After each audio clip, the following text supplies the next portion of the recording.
अपने तमाम दर्शकों का अपने चैनल पर स्वागत करता हूं।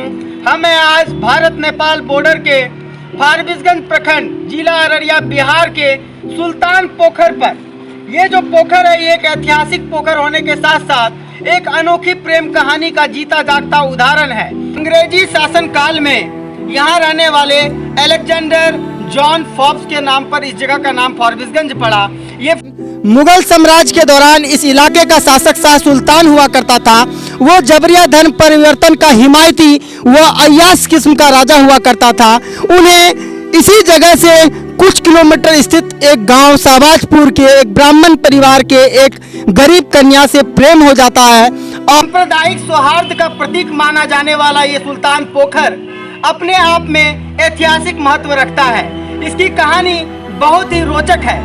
मुगल साम्राज्य के दौरान इस इलाके के शासक शाह सुल्तान हुआ करते थे और शाह सुल्तान को अपने शासन काल के दौरान इसी जगह से थोड़ी दूर स्थित 5 से 6 किलोमीटर स्थित एक गांव शाहबाजपुर गांव की एक गरीब ब्राह्मण परिवार के एक कन्या से प्रेम हो जाता है और उसके वो रूप लावण्य पर मोहित हो जाते हैं और ये संदेशा उस ब्राह्मण परिवार के घर तक भिजवा देते हैं कि शादी करनी होगी अथवा मृत्युदंड ही उनका अंतिम विकल्प बचता है।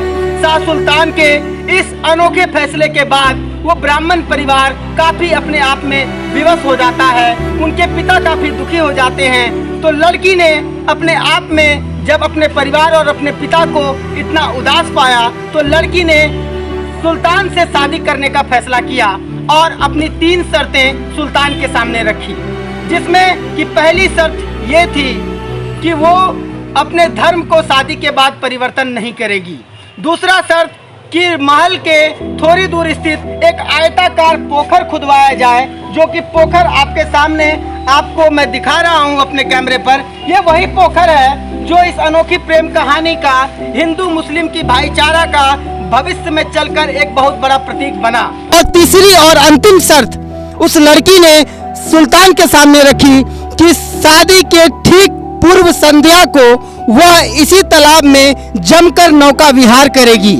और सुल्तान इन तीनों शर्तों को बड़ी आसानी से मान गया और बहुत ही प्रेम के साथ काफी विचार करने के बाद इस तालाब को खुदवाया गया। शादी की पूर्व संध्या रानी राजा के साथ यानी कि सुल्तान के साथ इसी तालाब में नौका विहार करने का आनंद लेने के लिए निकली। वो पूनम की रात, उस पूनम की रात जब नौका इस तालाब के बीचों बीच पहुंचा तो उस रानी ने, उस ब्राह्मण लड़की ने नौका से कूदकर जल समाधि ले ली और अपनी जान दे दी।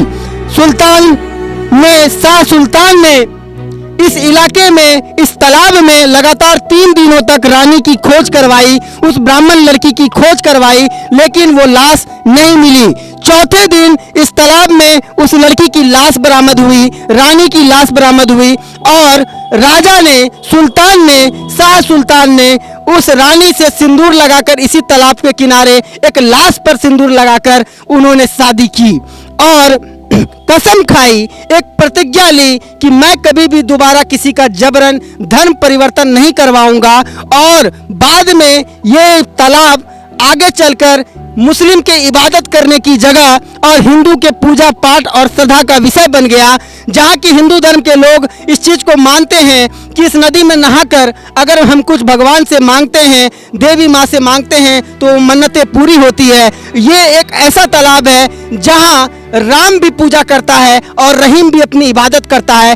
सांप्रदायिक सौहार्द का एक बेहतरीन नमूना और प्रतीक हम इस सुल्तान पोखर को मान सकते हैं। आज इस इलाके के लोग इस तालाब को एक पर्यटन स्थल के रूप में लगातार कई सालों से मांग कर रहे हैं, लेकिन इस तालाब को एक पर्यटन स्थल का दर्जा नहीं मिल पाया और इसके लिए कई आवेदन भी डाले गए, जो कि सरकारी दस्तावेजों में खर्राटे भर रही है, जो कि एक बहुत ही विडंबना का विषय है। Conservation of our history and culture is very important for our society. That said, मैं आपका बेटा भाई और दोस्त नैन राज आपकी आवाज लगातार आप सभी के बीच। जय हिंद, जय भारत।